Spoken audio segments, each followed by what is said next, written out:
100 years. Counted in months, days, hours, or minutes. It's a lot. And when you measure 100 years in the ways your world has changed, it's monumental. For 100 years, Actors Equity Association has changed our world by creating a safe haven in which theater artists could dream and dance, laugh and cry, entertain and inspire, illuminating our lives with their work on stage. Actors were often dismissed as second-class citizens, and a scurrilous lot to boot. After working for hours on end for minimal wages, producers would still stiff them. Boarding houses refused them. Managers stranded them thousands of miles away from home, and directors could fire them with little cause after endless weeks of unpaid rehearsals. If they made it to opening night, actors could work 3 shows a day, 7 days a week, in their own clothes, using the coal cellar of a theater basement as a dressing room. Actually, coal cellars looked pretty good to most actors. At least they were guaranteed heat. On May 26, 1913, a group of courageous theater artists banded together to say enough. They came up with a name that encompassed what they were fighting for: Actors' Equity. Few producers used, let alone respected, the equity agreement. When Equity President Francis Wilson asked a producer when he would start abiding by the equity contract, the producer replied, "When you make me." No rehearsal pay, no performance guarantee, and no minimum wage. In 1919, the Actors of Equity took a stand, walking out of a dozen Broadway shows and taking to the streets. More shows closed as the strike spread to theaters in Chicago, in Boston, and in Washington, D.C. Most of the audience was already in their seats at Washington's Belasco Theater when the announcement was made. There will be no performance tonight. All the artists have walked out. So severe were the abuses of actors that stagehands, musicians, scene designers, even the Teamsters joined the fight. By this time, membership in Actors' Equity had grown from 112 actors in 1913 to 14,000 members just 6 years later.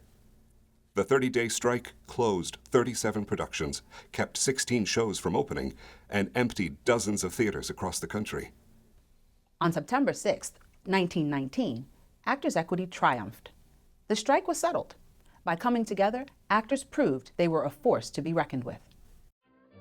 As a young star, Helen Hayes joined Actors' Equity. But when she discovered she was pregnant, Helen was forced to leave the tour of Coquette. Rather than replace his star, the producer canceled the show and refused to pay other members of the cast their severance, citing the Acts of God clause in their contracts. The cast took their case to Actors' Equity, which got the actors their severance. And Helen Hayes' daughter, Mary MacArthur, was then known as the Act of God baby. During the Depression, when countless Americans were without jobs, Actors' Equity supported the WPA's Federal Theater Project and fought to keep it funded and keep actors employed. In the wake of the House Un-American Activities Committee witch hunts, Actors' Equity was the only performers union to defend its membership in words and actions. As pioneering regional theater companies, such as Washington's Arena Stage, expanded throughout the country, so too did professional opportunities for actors and stage managers. Nationally, a League of Resident Theaters was formed, and Actors' Equity kept pace by establishing its groundbreaking LORT contract. And when 3 historic theaters in New York, including the Helen Hayes and Morosco, were facing destruction to make way for a new hotel complex, Equity created Save the Theaters Incorporated. Although they lost that first battle, Equity gained landmark status for 28 Broadway theaters. In 1947, when the National Theater and Lisner Auditorium, both then under different management than today, refused to reverse their audience discrimination practices, Equity stood firm that no member would perform there. 5 years later, the National Theater reopened as a non-segregated theatrical playhouse. Equity later sponsored the first Integration Showcase to demonstrate to casting directors and producers the great talents before them. Featured in the selection of scenes were 2 young actors, Louis Gossett Jr., who went on to win the Academy Award, and Washington's own Ted Van Griethuizen. And when the theatrical profession was chief among those who lost their brothers and sisters to the AIDS epidemic, Equity Fights AIDS was there, at the forefront of the crisis. For 100 years, Actors Equity has stood in solidarity with its members, ensuring their professional and human rights, ensuring their retirements were protected with pensions, and ensuring they had access to health care in good times and bad. And by keeping actors and stage managers working for 100 years, they have made it possible for the lives of countless audience members to be changed forever.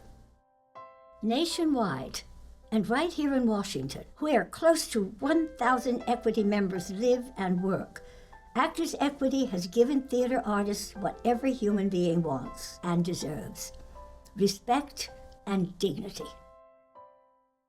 My name is Julianne Elliott, and I've been a proud member of Actors Equity since 1994. My name is James Konachek, and I've been a proud member of Actors Equity since 2004. My name is Thembi Duncan, and I've been a proud member of Actors Equity since 2007. My name is Dorothea Hammond, and I have been a very proud member of Actors Equity since 1938. Actors Equity.